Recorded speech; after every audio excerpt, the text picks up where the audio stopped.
अरे सुनो ना, आज मैं तुम्हें गीता का 20वां श्लोक सुनाता हूँ। श्लोक 20। अथव्यवस्थितान् दृष्ट्वा धार्तराष्ट्रान् कपिध्वज प्रवृत्ते शस्त्र संपाते धनुरुद्यम्य पांडवः ऋषिकेश तदा वाक्यमिदमः महीते। उस समय जब धृतराष्ट्र के पुत्रों की सेना व्यवस्थित खड़ी थी और युद्ध की शुरुआत होने वाली थी, तब कपिध्वज हनुमान के चिन्ह वाले अर्जुन ने अपना धनुष उठाया और कृष्ण से कहा, इसका मतलब है जब अर्जुन ने धृतराष्ट्र के पुत्रों की सेना को तैयार देखा तो उसने अपना धनुष उठाया और मुझे ऋषिकेशा को कुछ कहने लगा। देखो, ये श्लोक सिंपल लगता है, लेकिन अंदर से एक बड़ा साइकोलॉजिकल मोमेंट है। अर्जुन एक वॉरियर था, ड्यूटी के लिए रेडी था, लेकिन जैसे ही उसने अपने गुरु, दोस्त और परिवार को सामने खड़ा देखा, अंदर से एक बड़ा इमोशनल कॉन्फ्लिक्ट शुरू हो गया। वो समझ गया कि ये लड़ाई सिर्फ तलवार और धनुष की नहीं है, ये तो उसके दिल और दिमाग की भी है। कैसे? चलिए समझते हैं। Psychological insights, deep research. 1. Archetype of the warrior, Arjun as Kapidhwaj. Kapidhwaj Arjun के रथ के ध्वज पर हनुमान जी का निशान। Psychological symbol, inner strength plus divine reminder. Arjun को याद दिलाया जा रहा था कि उसके अंदर एक वॉरियर स्पिरिट है जो डिवाइन से कनेक्टेड है। मॉडर्न साइकोलॉजी में जिसे एंकर सिंबल कहते हैं, जब कोई ऑब्जेक्ट जैसे फ्लैग, मंत्र या इमेज हमें कॉन्फिडेंस देता है और फियर कम करता है। 2.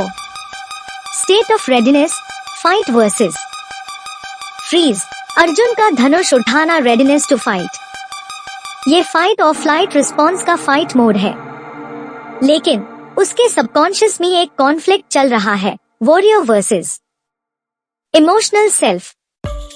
ये बताता है कि डिसीजन मेकिंग के पहले के पॉल सबसे क्रूशियल होते हैं, जहां एड्रेनालाइन भी होता है और एंजाइटी भी। 3. सिंबल ऑफ कॉन्शियस एक्शन, व्यवस्थितन दृष्ट्वा। अरेंज्ड आर्मी को देखना, अर्जुन ऑब्जर्व करता है। ये ऑब्जर्वेशन स्टेप बताता है कि पहले अवेयरनेस आती है, फिर एक्शन। साइकोलॉजिकल लेवल पर अवेयरनेस बिना इम्पल्सिव एक्शन के हमें राइट डिसीजन लेने की पावर देती है। Real life reflection for us, life के बैटलफील्ड्स में भी हम सब अर्जुन जैसे होते हैं। एग्जाम हॉल, इंटरव्यू रूम या एक इम्पोर्टेंट डिसीजन के समय हम पहले ऑब्जर्व करते हैं, फिर अपना धनुष, स्किल, स्ट्रेंथ उठाते हैं। कभी कभी हम अपने इन्नर हनुमान को याद करते हैं, जो हमें याद दिलाता है कि हम सिर्फ अकेले नहीं, डिवाइन सपोर्ट और अपनी स्पिरिचुअल एनर्जी के साथ खड़े हैं। श्लोक 20 हमें सिखाता है कि वॉरियर माइंडसेट का मतलब इम्पल्सिव एग्रेशन नहीं, बल्कि काम ऑब्जर्वेशन प्लस कॉन्शियस रेडीनेस है। साइकोलॉजी भी कहती है, जब इंसान बड़े डिसीजन के सामने होता है तो 2 आवाजें आती है, एक लॉजिक की और एक इमोशन की। और अर्जुन जैसे संवेदनशील लोगों के लिए ये टकराव और भी स्ट्रॉन्ग हो जाता है।